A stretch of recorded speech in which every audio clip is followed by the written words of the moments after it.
And I actually now think we're at a point in time in which that it doesn't matter, how rigorous your argument is, how charitable your rhetoric is. If you just have certain convictions that run afoul of the left on certain, hot button third rail issues, they'll do whatever they can get away with to silence you.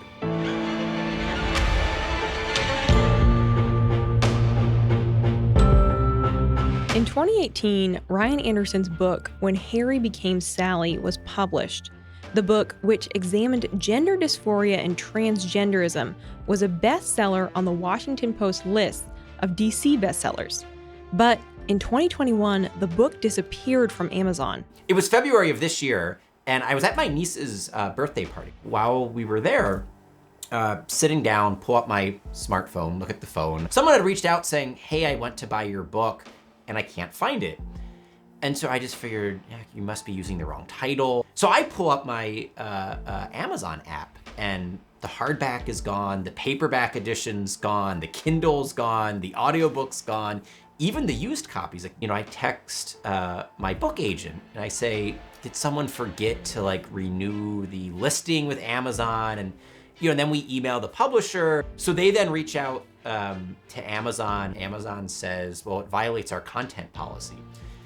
And of course, that makes us scratch our heads because they were selling the book for 3 years at this point. Big tech censorship is not new.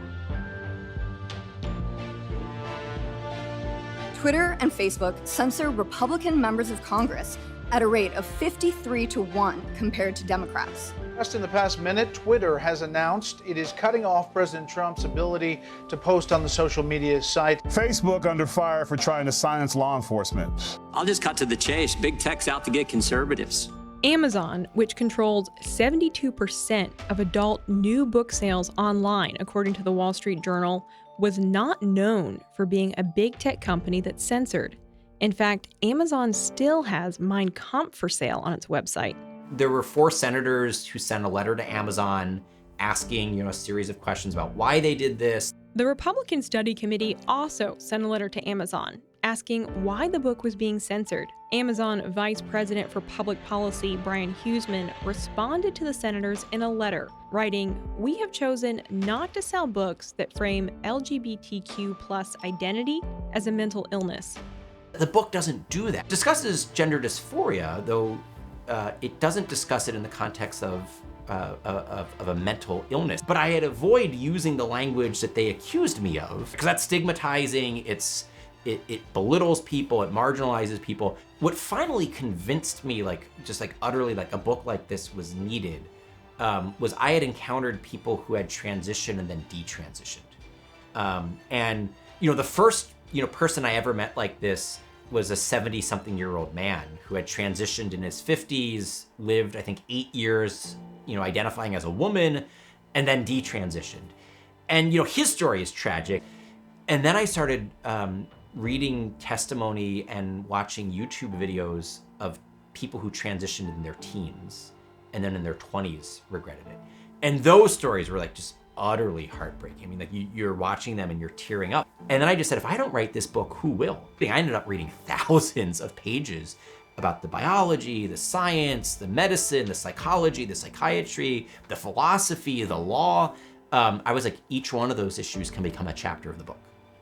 So I had piles and piles of PDF files that I had printed out, journal articles. I even bought some endocrinology textbooks. Gender dysphoria is kind of the deep discomfort that someone would feel as a result of a biological sex that doesn't line up with their gender identity. The analogy that I draw in the book is to anorexia, right? And just as think a high school girl who has anorexia, the problem's not with her body, so you're not gonna prescribe her liposuction, though it is a problem, right? There is kind of a self-image issue or an eating control issue, whatever it might be, different underlying causes. And so you wanna treat it. It's a real condition. The treatment's not gonna be with the body. The treatment's gonna be with the mind, the emotions, the thoughts, the feelings, et cetera, et cetera. That was my point with gender dysphoria, with people who think they're trapped in the wrong body. The problem's not with their body, the problem is with thoughts, with feelings, with emotions. And so even if you disagree with me, you should be concerned. If a social media company can choke the dissemination of a newspaper's reach, if the world's largest commerce online site, it's the largest retailer in the world, is a choke point, and we should be concerned about that. You wouldn't want to be experiencing gender dysphoria, but if you were experiencing it, you would want someone to be giving you kind of like authentic, compassionate guidance. And compassion detached from truth isn't authentic, right? It's a phony form of compassion where you just say what people want to hear. Chad Felix Green, a writer who writes a lot for The Federalist, he's written a piece, it was shortly after Amazon canceled the book, where he's like, Ryan Anderson's book helped me with my gender dysphoria and showed me that I didn't have to transition to be me. And like those sorts of responses are particularly gratifying because like that was the exact like motivation behind the book, was to help, people experiencing gender dysphoria, and then to help, their kind of support networks, their parents, their friends, their extended family members better understand what's going on so they can better help someone process that. Anderson is currently writing a new book on the right to life and living on his farm in rural Virginia with his wife and 3 children. While readers can purchase When Harry Became Sally at Barnes & Noble and other book distributors, Amazon is still refusing to sell the book. I think Amazon's harming like all sorts of people here. I think ultimately they're harming people who will be deprived of like a countervailing voice. So they're harming people with gender dysphoria who aren't getting some of the knowledge that they need.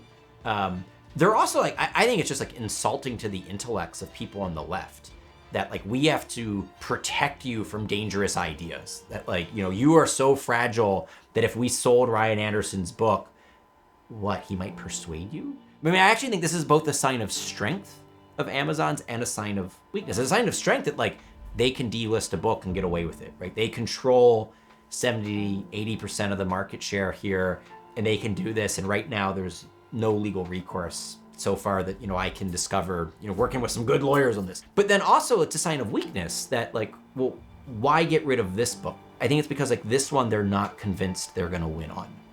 They think there's a chance that they might lose on the transgender issue. And they're actually afraid that they might not be on the quote right side of history, that we might have truth on our side.